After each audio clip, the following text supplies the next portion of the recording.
Welcome back to Sycamore Spotlight. We're talking all things Indiana State basketball, joined, of course, by ISU head men's basketball coach Josh Schertz. I'm Grant Pugh. Now time for our player spotlight. We are shining some light on a player who leads your team in scoring, Josh, after almost 20 points a game. That'd be Isaiah Swope. What has he brought to this team? You kind of knew what you were getting with him, but, man, he has turned it up a notch early on in this season. Yeah, did I know? I saw it firsthand, you know, when we were at Southern Indiana last year. His ignitability is unlike almost anything I've seen. He can get going, and man, when he's going, he's fun to watch. He's got a really dynamic combination of, he's got great quickness, great shooting ability. He can shoot off the dribble. He can shoot, with his showed against IUPUI, with range. I mean, out to 30 feet. He can get downhill. He can finish at the rim. He really makes it difficult for defenders because you're in a bind. I mean, you know, you get up and pressure, he can go by you. You know, you back off. He can shoot it. He can get you, you know, create space through his ability to shoot the step back threes. Terrific shooting that. As we talked about, is his defense. That's where I've been so, you know, proud of him. Is he's really committed himself on that end. I mean, 5 steals against IUPUI, 9 steals in 3 games. You know, everybody's going to look at the scoring, which of course is important, but, you know, what he's doing for us defensively, the effort he's giving, the amount of ways, you know, he's impacting winning is far beyond just putting the ball in the basket. But you can see in his highlights, I mean, such a dynamic scorer, and can do it at all 3 levels. Can do it at the rim, can do it mids, can do it from 3, can do it at the dribble. There's really not a weakness, not a hole in his game on the offensive end. And that's going to make guys around him better. How does that help, you know, everyone? Just a big boost right away. It helps everyone on the team when you're playing ball like Swope's playing right now. Oh, yeah. I mean, well, he's going to attract so much attention. That's going to open up things for Ryan Conwell and Robbie Avila. And that's what makes, you know, teams good, is where you can't focus on one person. You go out, and so you may put a lot of attention on your best defender, Isaiah Swope. Well, you know, Julian Larry, Ryan Conwell, Robbie Avila, all these other guys, you know, Jason Kent, guys off the bench, Bledson, Wolf, etc. We got a lot of guys that can get going, a lot of guys that are really, you know, dynamic offensively in their own ways. But he's the guy that, you know, certain guys are just wired to score. You know, Cavassier was that for us last year. Isaiah's that way. Like, guys just walk in. Jaden Daughtry has that to him. When, you know, guys are they just are wired to put the ball in the basket. You can't teach that. I think guys are just innately kind of born that way. They just have ability to put the ball in the basket, and he's very much that way. And I think he's, you know, he's at his best when he's not thinking. We're trying to get him to think less and just be assertive, be aggressive.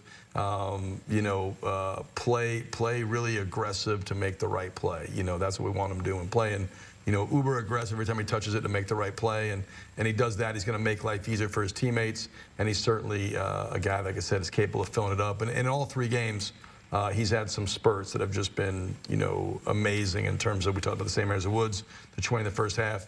He got us out going against IUPUI on Tuesday, and same thing in Alabama in that first half. Yeah, right away he makes a couple of those shots. You turn that game on, you're thinking, okay, Indiana State, Alabama. You see Swope, okay, this team's ready. It's time to go. Yeah, he was, and he was shooting them from range over size at, you know, 6'10", 6'11", and his ability to create separation, that step back, his ability to get downhill and use that.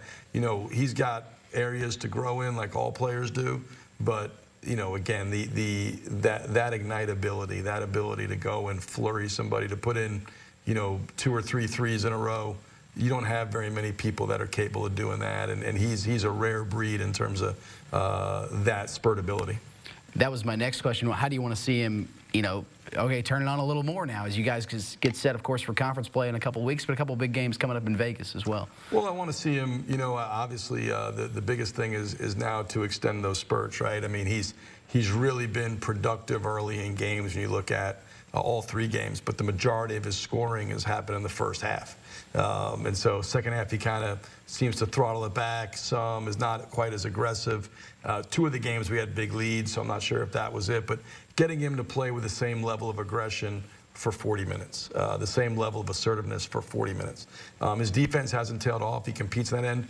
But I thought Alabama, there was a couple shots second half that he turned down, got himself in a pickles with over penetrating and some poor rim decisions. So we're working on, hey, you know, rim decisions, understanding when you're open. The system is different, so the shots that we're generating for him or that he's generating for himself are maybe a little different than they were at Southern Indiana. So recognition of when he's open, understanding and making the right rim decision more often, and so when to shoot it, when to kick it to a teammate, what are your reads, what are you looking for? I think all those things are and can and will improve. And the thing with him is he's got immense talent, but he's got a huge capacity for work. He works as hard as anybody in the program. I mean, Julian Larry's a great worker. He's right there. Mason Miller, those guys, I mean, he's in there all the time working on his game, cares about it. And so when you have a guy like that who's super talented, who is all about winning, who cares deeply about his own performance, wants to be a better player, wants to be coached, wants to be pushed, that's as good as it gets. And those are the guys who reach their ceiling. And so as good as he's been, I think there's still levels that we're going to see from him this year and next year in terms of how good he's going to get. I think he's got a chance to be one of those guys that you look back on Indiana State basketball and be like, that was a special player. We've been really fortunate as a program to have a number of those guys. Had a lot. Can't wait to see